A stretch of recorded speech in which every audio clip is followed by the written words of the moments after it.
The Catholics of Oz is brought to you by the Star Quest Production Network and is made possible by our many generous patrons. If you'd like to support the podcast, please visit sqpn.com/give. You're listening to episode 26 of The Catholics of Oz.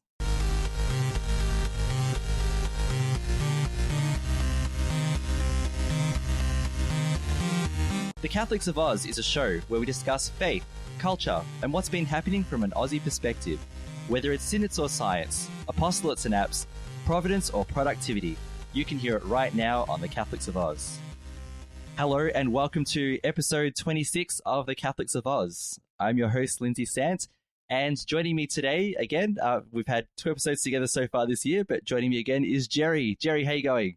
G'day, Linz. Good to be here. Excellent.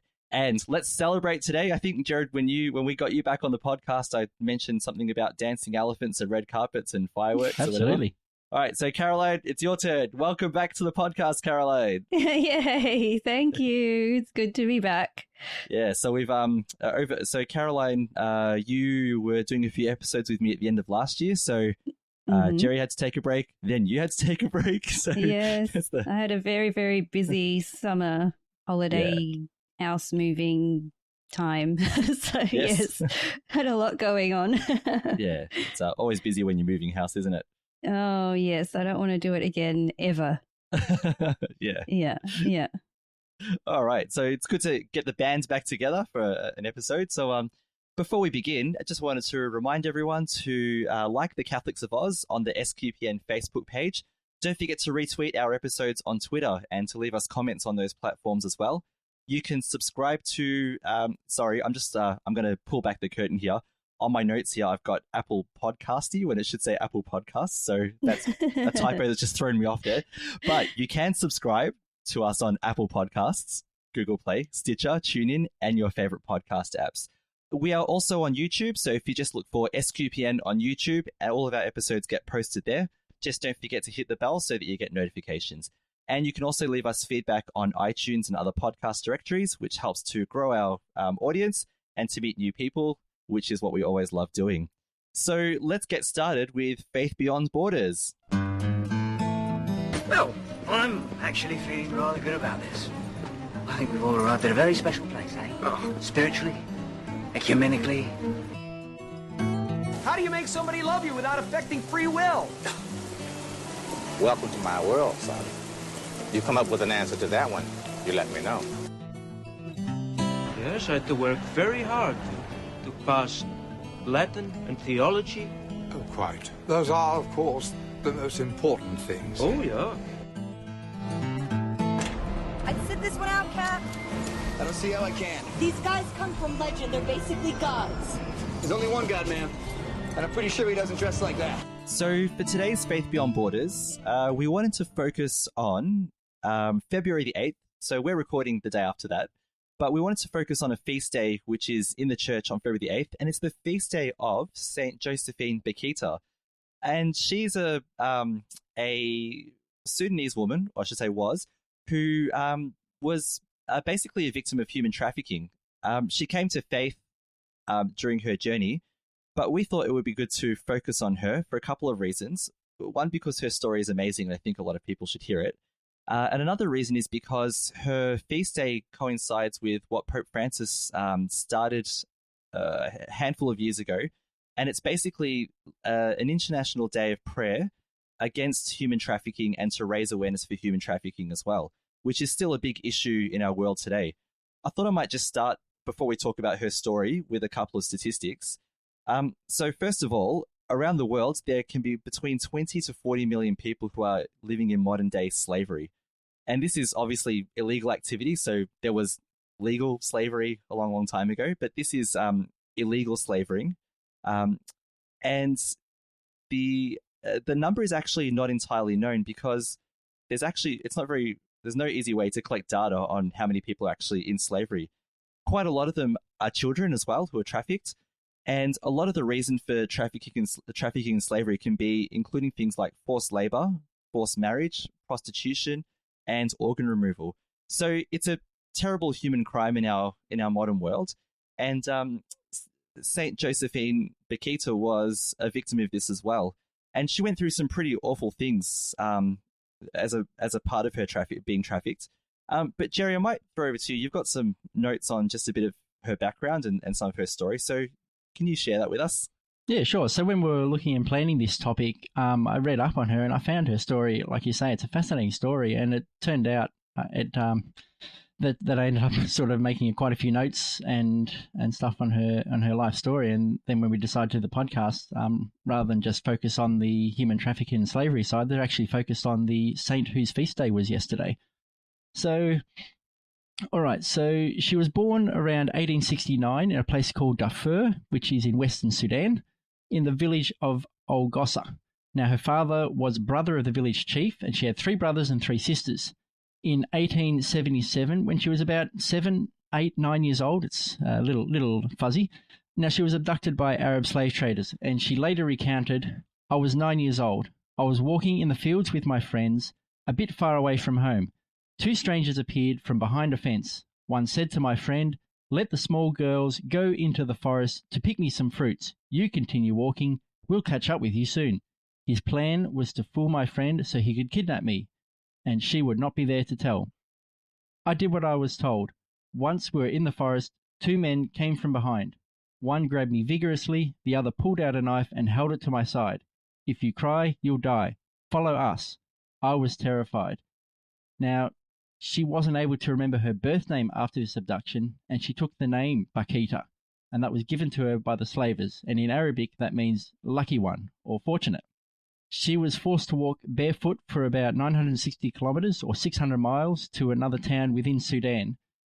Now, to walk barefoot in a place like Sudan, which is, okay, so Sudan is just south of Egypt, in the middle of Africa, which Africa's a hot place all around, and Sudan's no exception. Even in winter, the average temperature is 30 degrees Celsius or 85 degrees Fahrenheit. So to walk that far, almost 1,000 kilometers in bare feet, horrible at any point in time, but even worse because of the weather. So over the next 12 years, she had 6 different owners. Some of them treated her well, like the Italian vice consul at the time, who was her 5th owner, and some treated her poorly, like the 4th owner, a Turkish general whose mother-in-law and wife were cruel to their slaves. Under this owner, she was forced to endure being marked by deep cuts from a razor, and the wounds were filled with salt to endure permanent scarring. And I believe she actually ended up with about 114 different scars on her body, arms, and legs. Eventually, while living in Italy, her 6th owner wished to visit her husband, who was in Sudan at the time, after he had purchased a large hotel. So the family were in the process of emigrating from Italy to Sudan. Now, the villa they had lived in Italy had been sold, and so rather than take Paquita and the family's 2-year-old daughter Alice, known as Mamina, to Sudan with her, Paquita's mistress left them both in the care of the Canossian sisters in Venice, and this turned out to be the first real step in being released from slavery. When her mistress returned from Sudan, Paquita quite obviously refused to leave. She'd been treated extremely well by the sisters, unsurprisingly, and she'd had her first experience of Christianity, and she later recalled, "Those holy mothers instructed me with heroic patience and introduced me to that God who from childhood I had felt in my heart without knowing who he was." And so the battle for possession of Paquita had reached some high places. So Italy, being a monarchy back then, the Italian king's attorney general was called in, as well as the Cardinal of Venice. However, on the 29th of November 1889, an Italian court ruled that Paquita had never legally been a slave, and finally she was free to choose her own path for the first time in her life. So, what did she do? She asked to be baptized. So in the next few months after her freedom, she took the name Josephine Margaret for her baptism and confirmation on the 9th of January 1890 when she was 21 years old. She received Holy Communion from at the time, the Archbishop Giuseppe Sarto, funnily enough, the future Pope Pius X. Nice connection there, I thought. There you go, yeah.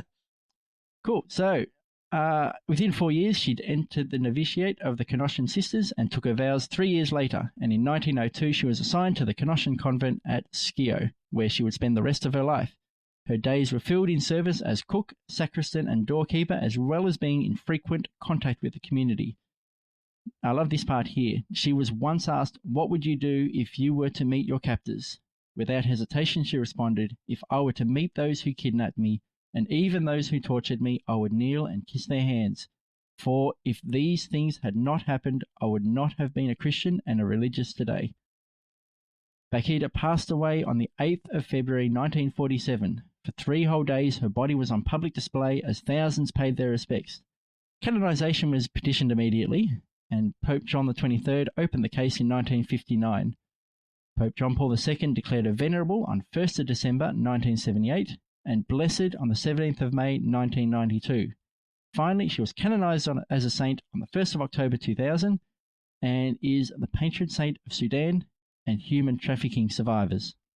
Yeah, thank you for that. And that quote, I think, is beautiful too. The model of forgiveness that she is, considering the trauma that she went through. And you even described, what the slavers had done to her body as well. It's quite awful. So for her to forgive and to say, in a sense, thank God this happened because I came to know Christ through it all, is quite amazing.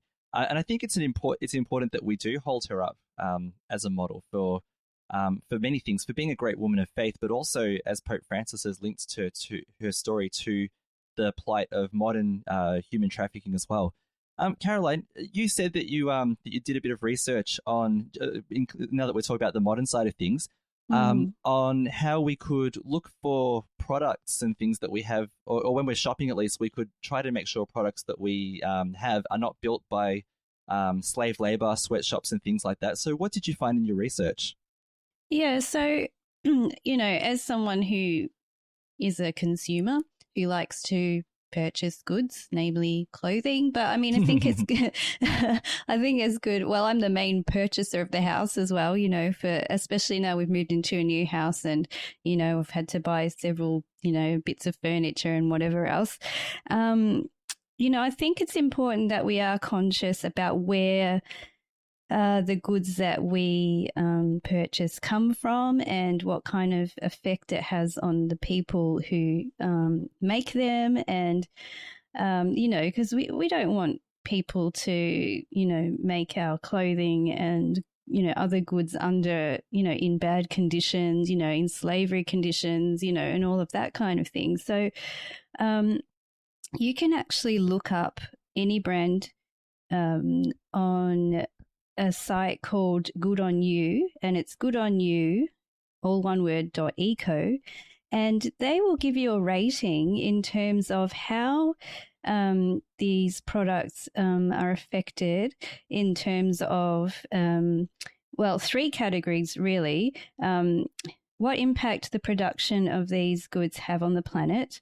Are they, do they affect animals? But most importantly, they look at the impact on workers in the supply chain, including the company's policies on child labour, forced labour, safety in the workplace, and all of that kind of thing. And so you can type in any brand you like. So I've typed in a few Australian brands and one New Zealand brand that I really enjoy shopping from.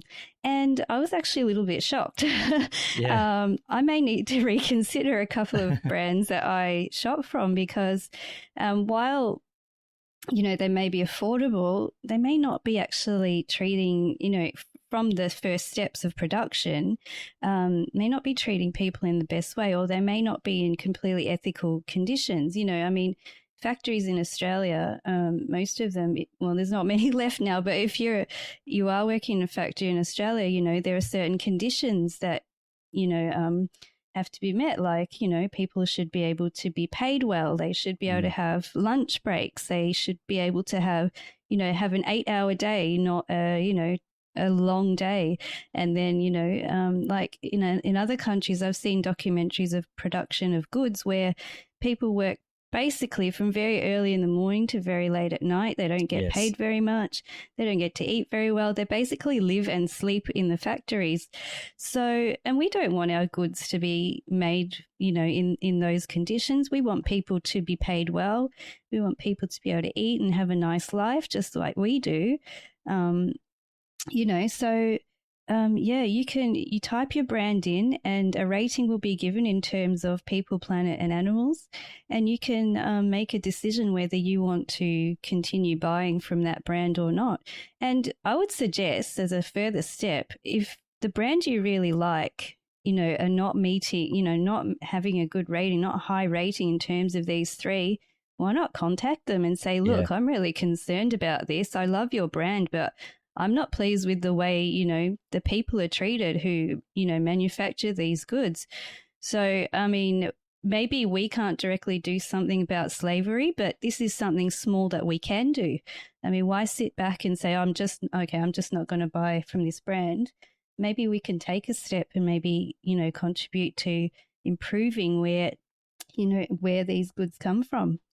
Yeah, and Pope Francis, when he inaugurated this day, it's not just it's like you were saying, it's not just about praying about human slavery, which is what he wants us to do, but he also said the day is about raising awareness against it as well. And so, like you were saying, if we took a proactive step to contact brands that we like to say, look, I love the work that you're doing, but I don't love the source. I don't love how you're obtaining, your goods. Can you guarantee that you won't be using human slavery, or that you're compliant, that you're fair?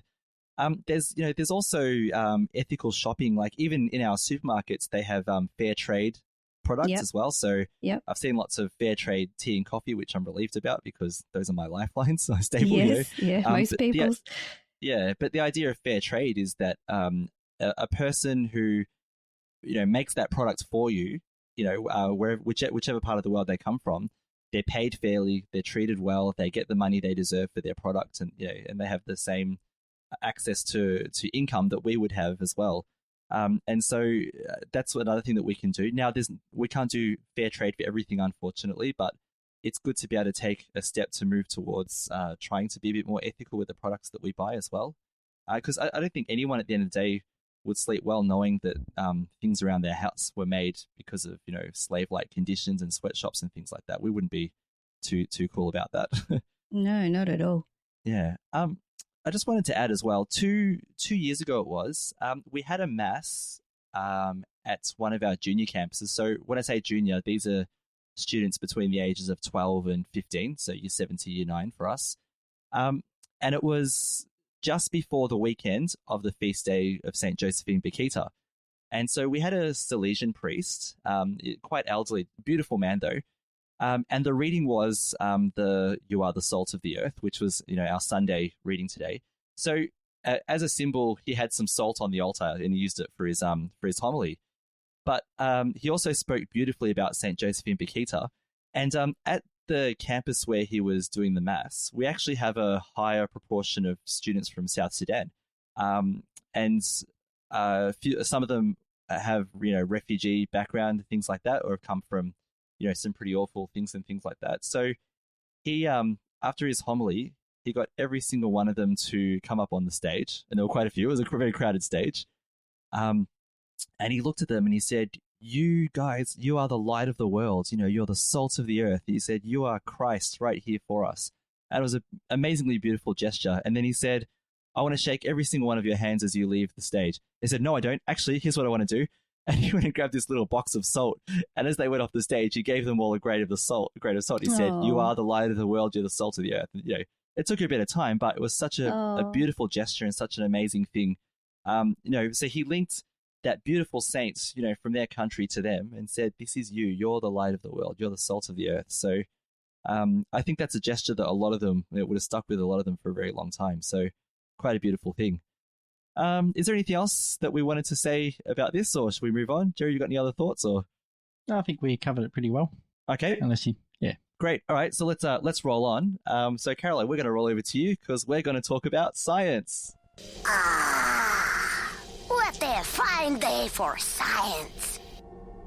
You have any hobbies? I collect spores, molds, and fungus. Can you reverse the polarity? I'll do my best.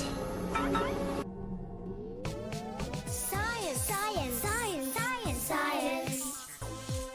Science, science, science, science, science. Yeah, I like science. So Caroline, you're going to do a bit of sun science for us today. Yes, and, today's, yep.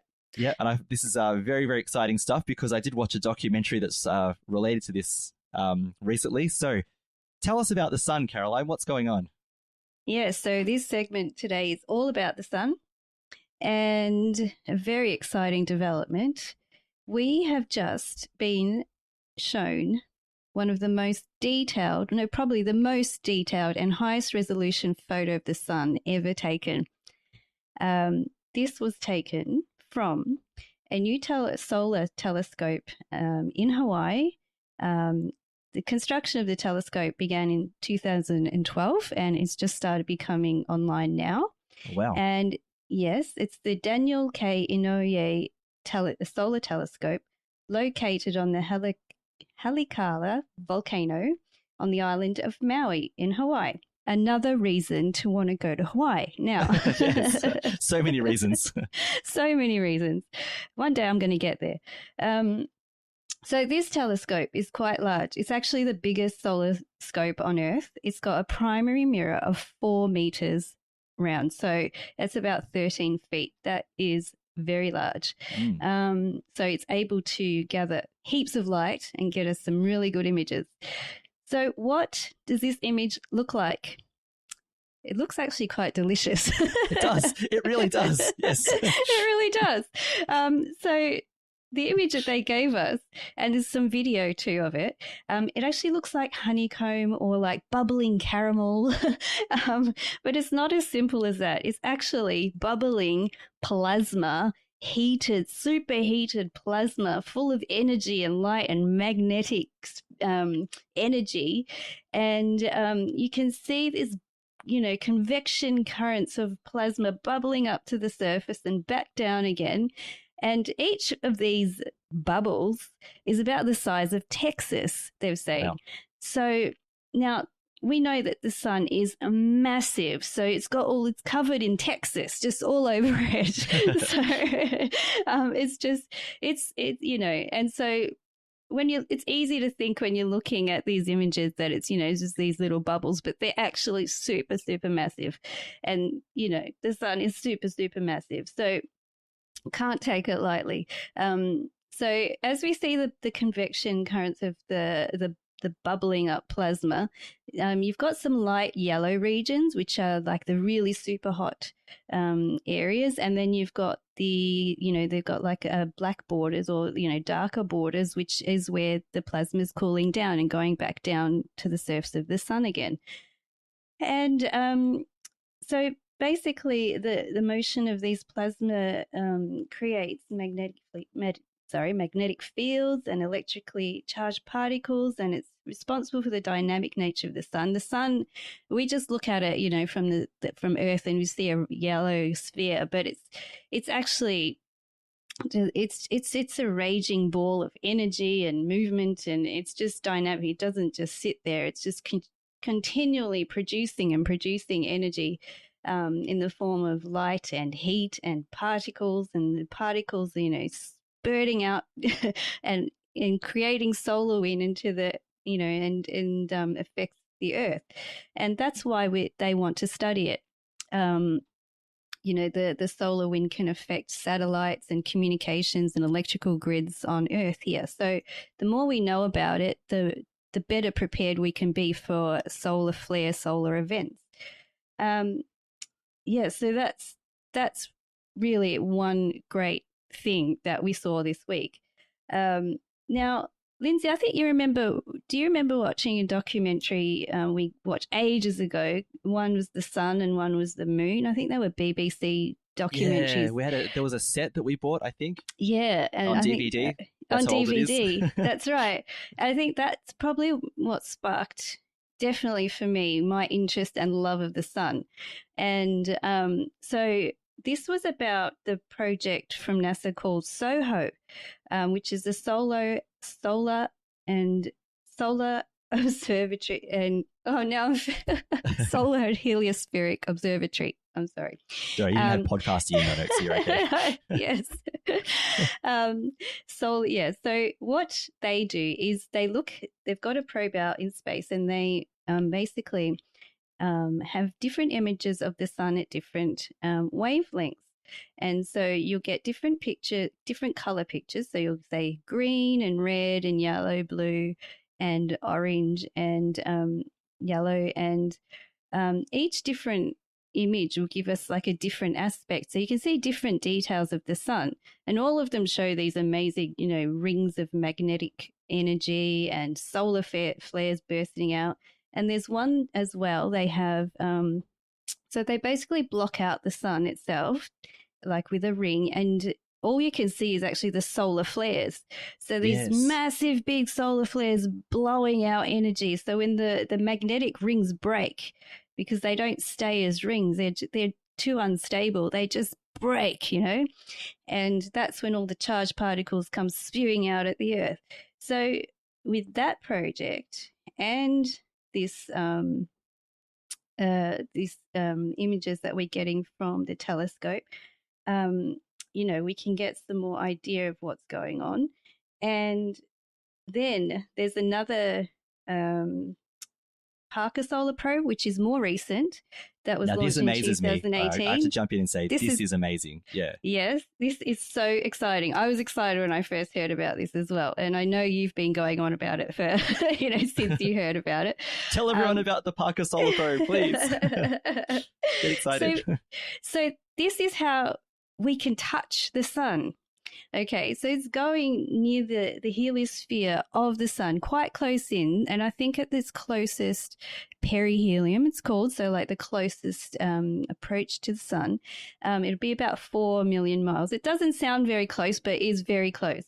And we can get, touch the particles, measure the particles, find out why the atmosphere of the sun is hotter than the surface. So like the surface is thousands of degrees and the atmosphere is millions of degrees. Why is that? So getting some clues to that. Now, the Parker Solar Probe actually has taken recordings of the sound of the particles. So there's many different kinds of waves caused by these particles. So you can hear electrons riding waves, and you can hear pressure waves and all that kind of thing.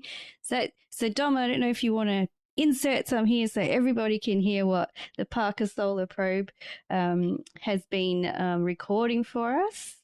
Beautiful sounds.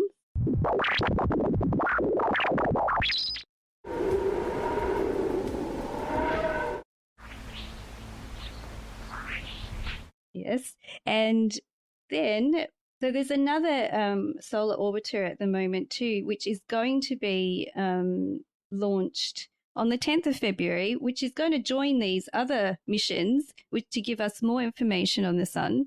And this one's called the Solar Orbital, and it is to be launched by the European Space Agency. And awesome. This one has, so we know the Parker Probe has, a huge heat shield in front of its instruments, so obviously it's going very close to the sun, and the instruments can't touch the sun otherwise, directly, otherwise they melt and they won't work.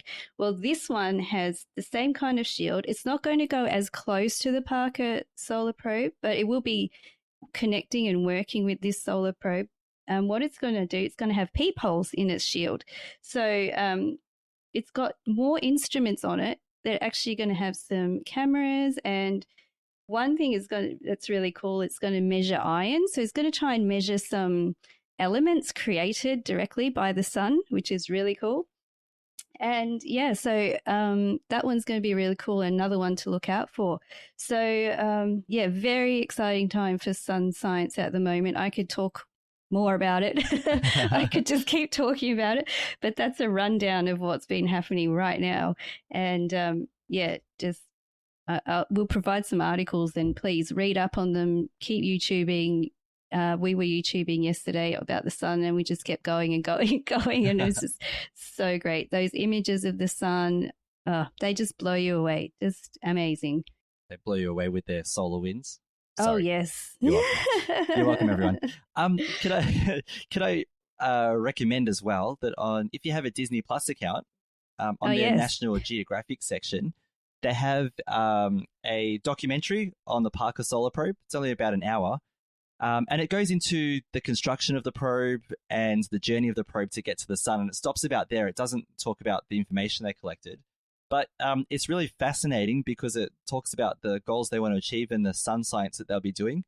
And I was really fascinated by that heat shield that you spoke about, Caroline, because they talked about how they made it and what it was, and how behind the heat shield, it's only 30 degrees Celsius. Yes, isn't which that is amazing? It really is. And that close to the sun. It's brilliant. And there's one little cup. Amazing. Did you see that? There's a cup that sits over the top of the shield.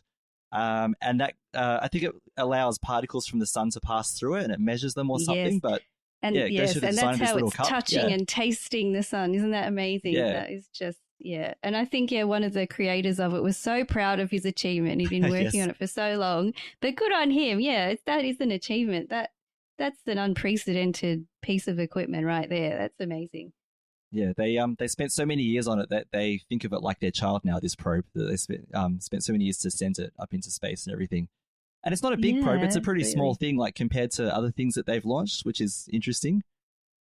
Yeah, but it's so important too. I mean, we've never been able to touch the sun before. This is all new science, it's all stuff that we just don't know. We don't know a lot about the sun, and the more we know about Earth in a way, because the sun really affects the Earth.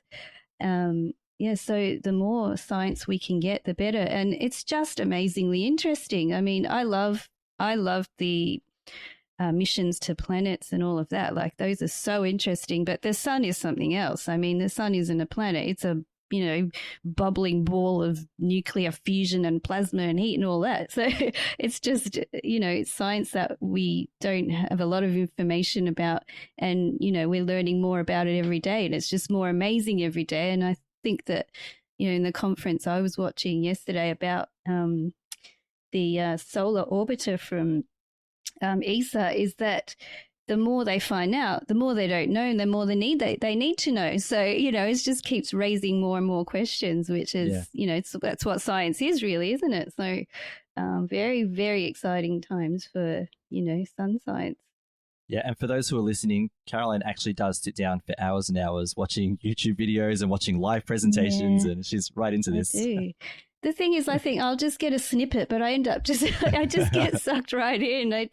Because you know what? These scientists are just so passionate about it, and they make you passionate about it. They make you interested in it. And, and they have so many beautiful pictures and videos and things, and they present it in a way that we can understand, which is great, because it gets the, everybody, the wider community interested. And that's what science should be, sharing of information. So, I just think they're wonderful. Really good presentations. Highly recommended. Yeah, it's good. Look, you can spend hours on it. That's fine, because a lot of my students admit to me they spend hours on TikTok videos. So at least you're learning something, something that advances humanity. I don't know what TikTok is. I'm sure people listening know what. Yeah, for our generation, TikTok's a kind of biscuit. Yeah, yes. Yeah, is it covered in chocolate sometimes? Yeah. Yeah. Speaking of food, you had us at caramel, by the way. So good job there. Describing the sun as caramel. That's a good job. Yeah. Thank you. All right. I was going to try and fit in a joke about going to the sun at night when it's cooler, but I won't. So let's roll on from there. Right. Okay. Right. Thanks for that, Caroline. That was brilliant. So let's move on to our next topic. So this is going to be in the something personal category. I bet you don't know anything about me. You were born in Phoenix, you went to school in Tempe, you're an only child, your favorite show is something called The Real Housewives of Atlanta, and your favorite book is Kendall Jenner's Instagram feed. How did you know all that? So for today's something personal, I was thinking, like Jared and I did speak about what we did on the school holidays, but now that the school holidays are all over, our kids are back at school and we're all working and life goes back to the way it is for about 10 months of the year. I was thinking about how we continue to build our relationship with our kids, because holidays are great times to go out and you've got more time.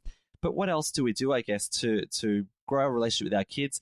Our relationship with our kids is linked to the faith life of our kids as well. So if we're close to our kids, then they see our faith, they see our goodness when we're displaying our goodness, which I hope is most of the time. But they learn a lot from us, and it can be from activities that we do and things that we do together that we're involved in. So I thought maybe some things that we do to foster our relationship with our kids. And for people who are listening, I'm going to flag this now. If you have ideas about things that you do that foster a good relationship with your kids, then we want to hear that as well, because I think the more we share, the better it is. I know parents can feel lost sometimes. Now, the only caveat is that 3 of us have young children. We don't have teenagers. My son is on the verge of becoming a teenager. Maybe he's another year away from that. So, I mean, my thinking behind this, having no experience as a teenage parent, or as a parent of teenagers, I should probably say that. Let's get that right. Yeah, whoops. But I'm interested in continuing my relationship with my son, because I know that teenagers do get a little bit less interested in mum and dad as they get older, for a while anyway. Speaking from personal experience of how I grew up. But so how I guess it's setting the foundation so that your kids know that you're always there for you. So Jerry, I might throw it over to you first. What are some of the things that you do to foster good relationships with your kids? Right. So I think late last year, I think episode 19 of our podcast, we talked about faith, things that we do with our kids to sort of foster faith. So I won't recover those sort of things, because to me, they're intrinsically linked. Growing a bond with them and growing their faith are almost one and the same. But so I've picked a few things that we do that are, I suppose, less faithy, if you like, or less linked to faith. So the first one, yes, we're going back to normal, but we like to take the occasional family holiday during school term. Like you said, we've got young kids, so that's still available to us. They're not going to miss out on any, too important stuff at school. Caitlin already knows her alphabet, so she's set for the rest of primary school, I'd say. But we are able to sort of try and avoid the school holidays. Might go, the week after or the week before, when it's still either winding down or just starting up, and we'll just take maybe a 2 or 3 day break. So part of the week is still school and work, and part of the week is just holiday, tacking it onto a weekend. Obviously, people, vendors and that are trying to get people into their holiday houses and hotels, so they'll generally drop the price a little, as it's not quite school holidays. And it also means, like I said last podcast, with the day trips during teacher and staff days, it's a little less crowded. So we might end up going down to a beach resort in a warm part of the year, but because it's not school holidays, it's rather empty. Yes, which is always a good thing when you just don't like the big crowds and want to actually do things rather than queue for them. So definitely family holidays. We'd like to do a few a year. It's certainly not really feasible, but it's certainly something we'd like to do. Getting a bit closer to home, probably where the rest of these things are going to be sort of focused. We like to play, there's 4 of us in our family, we like to play 4-player board games. So one that gets a lot of play is Uno, and then a couple of more niche ones. So there's one which is called Enchanted Forest, which is basically takes fairy tales, hides them on a board, and you've got to go around the board finding them, and then go to a specific place at the end of the board to then try and remember where you found them, and accumulate them that way. And another one which I think you've had a bit of experience with, Lindsay, is Sushi Go. Sushi Go, yes. Which is a delicious game. It's hard to play if you're hungry, because it's basically pictures on cards of various sushi and other Japanese dishes, which we are all very partial to. But it's basically a points accumulation game. So certain cards are worth certain points. They mix better with others, or if you get too many of them, the game says you feel sick and you lose points because you eat too much of a certain food. And all of the, both the kids, 7 and 4 years old, but they're both able to play and quite often win. I think last podcast we talked about a games day that you came to, Lindsay. Yes. One of the games we played was Sushi Go, and of the 7 of us who were playing, so there was 5 adults and my 2 kids, and the 2 kids were the winners. Yeah, get onto your Amazon accounts now and buy Sushi Go. Yeah. Oh, no, Sushi Go Party. Yeah. Actually, no. Get onto Amazon Smile, select SQPN, then buy Sushi Go Party. But yeah, it's a great game to bond around. It's a lot of fun, lots of laughter, and and it's easy enough that kids are able to pick it up because Yes. it's got bright coloured pictures. Yep. Each different kind of food is clearly coloured and marked. So even if you can't read or you don't know what the actual food is, you know what it symbolises. So definitely board games in our family. And it's one way that kids can play with their food as well without getting in trouble. Sorry. Nice one. Yeah, you're welcome, everyone. Full of dad jokes today. Oh, yeah. Another one which might be a little partly cliche and partly you're really going to pick that is the weekly food shopping trip. So sometimes we have a bit of trouble getting the kids interested to even come, and I've often had to go by myself because no one else is interested in going. But once we're out of the house and actually there, it turns into a real family bonding exercise, just by the nature of it. So the local supermarket we shop at has shopping trolleys, very small ones, so kid size really. So we generally have a 3-trolley procession going around the shops, like a father duck. I'm trying to herd them and not trying to get them out of everyone else's way. But they'll have their own foods that they get. So they might decide that, James might decide that he's just going to get green food, and Caitlin will get orange food. And so they'll have, depending on how much veggies we get in that week, he'll have a stacked trolley, and she won't have all. No, actually, orange is a good colour because you get oranges, mandarins, and other fruit. But we've had it where I think James, he picked the green and his trolley was full, and Caitlin picked, I can't remember what the colour was, something obscure, maybe like pink. And she had like one thing. It's like, Dad, you're not buying any pink things. Turquoise. Cherry ripes, Turkish delights. Yeah. There you go. Yeah, all the good stuff. Caroline's there. Caroline's into watermelon. it. Yeah. I think that's about all she had. One watermelon and nothing else. Trolley full of watermelons. But and then Caitlin's getting old enough that she can read some of the things, so she'll have the list either on the phone or a bit of paper, and she'll be crossing off the things as we get them. And we all sort of work as a team rather than them sitting in the trolley like they used to when they were younger, where they don't fit now. Sitting in the trolley and saying, "Are we done yet?" And we're in aisle 1 of 13 or 14. Are we nearly finished now? Yeah. What do you think? So yeah, shopping, and then one final one, obviously. In our last podcast, I mentioned the rabbits, so they're certainly a family bonding exercise. Is to do things with them, so either holding, patting them, or trying to get them to eat out of our hands, which they're not very interested in. They're a bit snobby, but taking them outside and just sort of being together with them, and certainly just almost whittling away the afternoon or the evening just with the rabbits. So yeah, there's a few things there. Certainly pets, if not rabbits, certainly a good way to bond with family members. Before the rabbits, it was creepy crawlies and digging them out of the ground for the kids to hold while I was weeding. So certainly the rabbits are a step up from that. But any sort of animal or creature, I think, can foster a way to bond with your children. You'll know things about these animals that your children won't, just by the nature of it. So, and that they'll all, as long as you can show them that, and except for perhaps spiders and mosquitoes, that animals, smaller animals, are to be treasured and to be looked after and to be, they're special. That's great.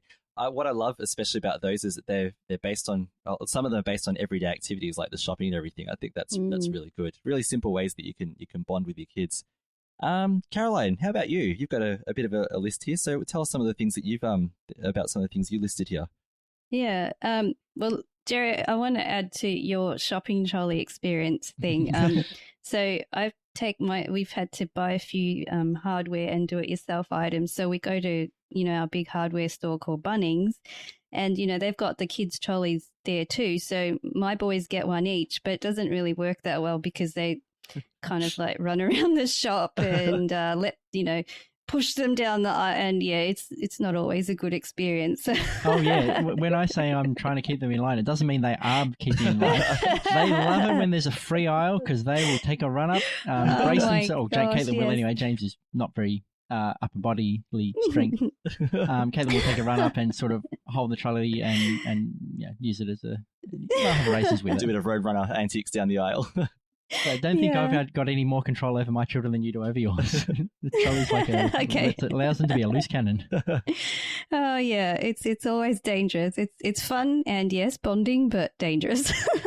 But anyway, luckily these shops are quite and highly recommend it. Luckily these shops are quite forgiving and large, so there's plenty of room to muck around if you want to. It's just the other people shopping that I'm worried about. Anyway, I say to them, just before can I just quickly interrupt? Like I say to my kids, if you're going to run into someone, run into me. Yeah. Yes. Yeah. No. Anyway. So with our bonding, I was talking about the sun before, and I did do, watch some NASA videos and sun videos.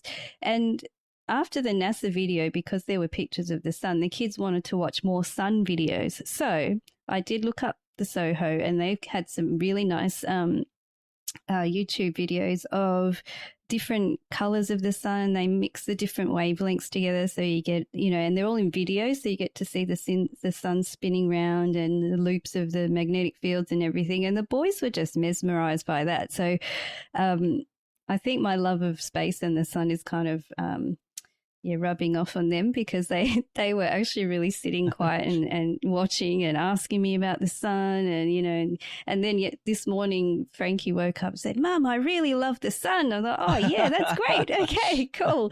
So that's I think sharing interests is a really good way of bonding with your kids.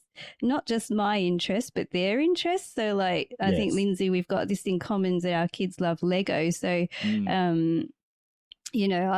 the boys, I'll get them a set, or they get one for Christmas, or we've got actually a few unopened boxes from birthdays and Christmas, because they all kind of happen around the same time. So, we sit down and we'll make sets together, or, I'll encourage them, I've been known to buy a set for me. So we'll sit down and they'll encourage me making Lego, good job, Mummy. And, so that's really sweet.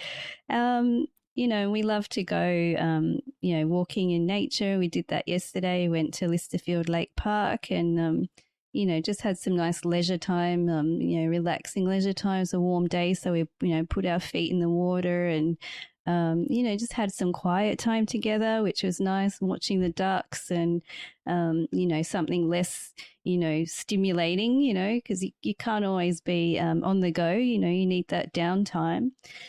And one thing I've really enjoyed doing, especially lately, because Harry's just started school. He's 5 years old, and it's his first year of school with Frankie. And, Frankie's 8 years old. And Frankie used to love telling me about his day, and I still love to ask him about his day and what he's done. And, when on the days where he doesn't just go, "It was good," or "I don't remember." Yes, that's what I get. How was school? Good. Good, yeah. Sometimes they'll actually start the conversation. They'll say, "Oh, today, Mummy, we did this," and that's where I'll take it from usually. Frankie will tell me what he did, or he loves maths, so he said, "Oh, we did this, this, and this today." And now Harry's started doing it, which is so cute. My friend this, said this, or he's got another friend called Harry who's in grade 6, so he's at the top of the school. So they've got them together and they've made them buddies. And he'll tell me what he and Harry did, and, he'll tell me what he and his friends did and what he learnt. And Harry's the kind of guy who's, quiet most of the day, or apart from mummy. But then he'll just come out with a random conversation, and it will be usually about what happened at school that day. And I think that's really sweet. So, I think having communication with your children and being open to discussion and knowing, letting them know that you're there for them to talk to about things. And, if they have trouble at school or with friends, or, Frankie's a little bit, sometimes he gets a little bit anxious. So, he'll come to me, and I just, I let him talk to me about whatever's troubling him. So, I think communication and just letting your kids know that, they can trust in you and have you there is a really good way to bond. I think that's a really special part of being a parent as well, So, those are my things, and I'll let you go into yours, Lindsay. And you that's what I'm getting at as well with what you've both said so far. It's just about them knowing that you're there, no matter what stage in their life. And like I said, I'm a tiny bit nervous about when Damien becomes a teenager, and will he remember all the things that Dad said about being there and things like that. And I think that's the idea, is just building that foundation of trust in whatever we do. I was listening to an expert somewhere on some show as well, just getting on that thing about, because I was getting frustrated sometimes where I say, "Damien, how was your day at school?" "It was good." And then there'd be awkward silence. And what they said is one thing you can do is you can ask them about their friends. So I know who some of his friends are. So I'd be like, what did Christian get up to today? And then he'd be like, "Oh, you won't believe what Christian did." And then it starts from there. That's great. And so those are good ways, conversation starters as well. And I said to Damien, because he's just started grade 6. It's his final year of primary school. So again, how was your day at school? He goes, "It was good." I said, "Now, Damien, you're in grade 6. That's not enough anymore." So then he starts telling me about his day, and he's actually he's actually starting to tell me more detail of the things that he does during the day, which is really good. So now I've gone with you're a bit more grown up now, son, so you need to say more. So that, he took that on board. But some other things, the Lego thing is really good, and this is something really that I guess really it picked up a bit of speed this year with Damien's, and the catalyst for that was that our good friends Lino and Bernie, who are Damien's godparents, they bought, and I feel a bit childish saying this, but for Christmas they spent a bit of extra money and they bought for me and Damien for Christmas. Was it a Christmas and birthday? Because they're all roughly about the same time. They bought us a Lego Millennium Falcon, which I'm looking at right now and adoring. It's so beautiful. And they said, it's for both of you. So Damien and I decided we would build it together. So it could never be built unless the two of us were sitting together doing it. And so I think there were about 9 little packets of Lego in there that, so it's like 9 stages of building. So we take turns, so I would take turns building while he'd get the pieces ready and show me the instructions. And then we'd switch like that. And we never fought once, which was really good. It's like, that's not where it goes. Don't do that. Yeah, we were actually really good. But it's good because while we were doing that, we were just talking about things too, which was really nice. So just that, a model like that, it took us days and days to build. I think people have sat down for, 6 or 7 hours in a row and just done it. But we just did it over about 4 or 5 days, and it was some good bonding time to do that. The other thing is, Damien has been bugging me about getting a pet, like for years. And I'm just not really in the mood to get a cat or a dog, just because our house is a bit smaller and I just don't want the responsibility of... Yeah, go, Jerry. What about a rabbit? Yeah, well, you're the big endorser for rabbits now, aren't you? Yeah. You don't want 4 cats, Lindsay? Oh. No, I don't really want 4 cats. That's your expertise. But I just I don't know if I could put in the time. Like if you have a dog, you've got to walk the dog. Dogs need a lot of attention. And I just don't dogs do. Yeah. And I know that even if you get a pet for your child, you're going to be the primary person who's looking after them. Yeah, and then cats, I didn't want to have to, and I know you love cats, so it's not a slight against cats, Caroline, but I didn't want to go cleaning kitty litters and doing all that kind of stuff and then having an animal telling me what's what around the house and things like that. So, yeah. Don't talk badly about my cats, Lindsay. Yeah, I know. I hope they're not listening. I hope they're not listeners of this podcast. Not this time. Yeah. We haven't looked at the demographic of who's listening. Yeah. We assume they're all human. But... Yeah, there's 4 less cats on this episode. But I was happy to go with fish. So we talked about fish, and I said, now, Damien, like if we do get fish, you have to help me look after them. And he did, and he committed to it, and he's doing really well. So we bought a small fish tank, and we put 2 fish in it, and a couple of snails and some catfish. Because what happened was we put the 2 fish, and we thought, this is a bit boring, and it's a bit small, And so we thought, all right, let's add some more fish. So we put 2 catfish in there. It's like, oh, that's looking pretty good. Let's put some snails. Yeah, so then we had 4 fish, and then we added 2 snails. So we had 6 little creatures, and it's like, oh, now it's a bit too small for them. So we ended up buying a larger fish tank. So I've got a 235-liter fish tank now, and we've got, how many fish? We've got 4, 5, 6, 7. We've got 7 fish and 3 snails in there. And they're not crowded. They've got lots of room. But what's good is, again, Damien and I, we do the work on it together. So Damien is responsible for feeding the fish every day. And with fish, the one big thing you have to do every week is change some of the water. So you've got to change a third of the water every week. And you've got to test the water using these like test kits with chemicals and whatever.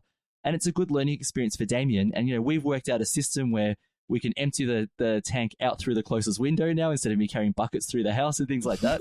But it's something we do together. It's a 2-man job when you clean it that way. So there's some bonding there. And Alexander, my almost 2-year-old, he'll be 2 in a couple of days after this podcast comes out. So he's starting to help feed the fish, and he loves it. So we break the little fish pellets up, and he throws it in over the top, and he watches them float to the bottom, and he loves that. So that's really good. Another thing is Damien started karate in 2000 and I'm going to say 17. I think it was 16 or 17. It's one of those. So he started it, and we encouraged him to keep going, and it was great. And then one day, about 3 months in, he goes, "Dad, you should do karate too." I'm like, "Oh, I haven't got time, son."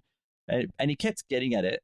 And there is one thing I've learnt about him especially, and it's probably may apply to other kids, is that when they invite you to something, say yes, because they're not saying do karate with me. They're actually inviting you into a deeper relationship with them, I think, anyway. Now, Jerry, I'm not saying you have to go and do gymnastics with Caitlin. Don't worry, okay? Learn how to do the splits and never walk again. But I thought, all right, karate is something I could probably handle. Right? Just let people beat you up and learn a few moves. That's okay. And we have been doing it together ever since. And now he was in a different class to me because they have junior and senior classes. But this year, we both got, so at the end of last year, we both got our blue belts. So we passed our blue belt grading. And because of that, we're both in the senior advanced class now. So now we go to class all the time together. We've had a few gradings together over the years too, which is good just because of where we're both at level-wise and whatever. So that's been really good because it's something we bond over. And when we're not at karate, because it's getting a bit more serious now, we have to do a bit more practice. So we practice things at home together. Now, just so that people don't want to give you the wrong impression. We don't go hitting each other at home. It's more like we practice, it's practicing certain moves and forms and combinations and things like that. But we do it together. And when he forgets a particular thing, I probably remember it. And when I forget something, he's remembered it. So it's been really good in that way that we're able to bond over that. And the last one I wanted to mention is bedtime stories and prayer. So, obviously we pray with our kids before we go to bed. But bedtime stories is a great one. And I don't mean sitting down and reading a book, although we do that. Years ago when Damien was younger, he said something like, can you tell me a story about a whatever? And so what happened was I started developing stories, based on, I'd be like, give me an idea, So he would say things like, one he made up was a frog and a spider. So we invented these characters called Jeremy the Frog, his sister Cinderella, and their friend Cindy the Spider. And they go on adventures together. So that became a thing. I've told like a dozen stories, and we made up a Christmas special at one stage. And, like Cindy the Spider is like this Spider-Man kind of character who flicks webs everywhere and saves the day. And that's just because he made it up. I told him, we talked about the Good Samaritan once. And then he said, Dad, can you tell me a story about the Crazy Samaritan? So that became a thing. There's this, this guy who tries to do good, but doesn't get it right all the time and things like that. So, and then because of karate, there was karate cricket, who's this cricket who goes and beats up bad guys and has a frog who's a mentor or something like that. I forgot exactly now, but, and then we were reading Lord of the Rings and he loved Gollum. So he goes, tell me a story about Gollum. So we created these stories called Gollum's Day, and we just like make up this stuff that Gollum does in his day. So yeah, so he loves that. And the problem is like most times when I take him to bed now, he goes, Dad, tell me a story. I'm like, oh son, I've got to think of something first. So so yeah, maybe you can tell your kids, what do you want me to tell you a story about? And they can just make up the characters, and you just run with it. And so yeah, and then I just relate it to things that I see Damien during the day, and he finds that funny and things like that. So I'm now a big fan of telling bedtime stories based on what he wants. I'm conscious that he'll be a teenager soon, and we're probably not going to do that anymore. But I've got time with Alexander to work on that too, so that's been good. I might just add to that Alexander. So I take Damien to bed, and Alexander won't have a bar of it. There's no way he's not going to be involved. So when I'm taking Damien to bed, we both hear the clomp, clomp, clomp, and the ha ha ha ha ha as he's running down the hallway to come to bed. So he lies in between us now, as he, being a cheeky boy that he is. And so sometimes I whisper the story, and so he just lies there quietly looking at the ceiling, listening to the story too. So it's quite good. He still loves your Topsy the Cat story though, Caroline. That's a good one. We have to read that. So that makes Auntie very happy. Yeah. Free plug for Caroline, Topsy the Cat, frankieandharrysbookshelf.com. I think is it? .au. Go for it. That's true. Yeah. Thank you very much. Buy it on Amazon.com. Amazon/smile. SQPN. There you go. Thank you. Yes. Yeah. It is a good story. I have many kids like it. Yeah, if I do say so myself. But Lindsay, I want to hear more about the Crazy Samaritan. I think that would be a good one. Maybe I'll record a podcast with just yeah, love it. That could be a patron-only episode. Yes. How cool would that be? One day. Yes. All right, so I think we'll finish it there for today. So we just want to thank everyone for listening to episode of the 26th of the Catholics of Oz. And we'd like to thank especially our patrons who make it possible for us to create Catholics of Oz. So today we want to thank Josette S., Pete B., Mary H., Noel L., and Jeffrey H. Because of their generous donations at sqpn.com/give, they make it possible for the Catholics of Oz and all of our other shows at StarQuest to continue. And you can join them by visiting sqpn.com/give. Also, we'd love to know your thoughts from today's episode. So any topics that we've discussed today, you can send your feedback by visiting sqpn.com/Oz, spelled OZ, and you can find our show notes and links from today's episode there as well. We're also on Facebook through SQPN. So if you look for SQPN on Facebook or facebook.com/StarQuestMedia, our episodes get posted there, and you're welcome to post your comments. And that counts for Twitter as well. But also, we have our own Facebook page, which is facebook.com/Catholics of Oz. And we've had a couple of people join us and comment there, and we'd love for more people to come and join our community and tell us about our episodes. It's a closed group, so you can say whatever you want within reason, but yeah, obviously. But also, you could email us at catholicsofoz@sqpn.com. Caroline, thank you so much for joining us on the show today. Thank you. It was fun being back. And Jerry, thanks for your contributions as well. Excellent. I'm glad to have been a part of it. And once again, I'm Lindsay Sand. Thank you for joining us for episode 26 of the Catholics of Oz on StarQuest.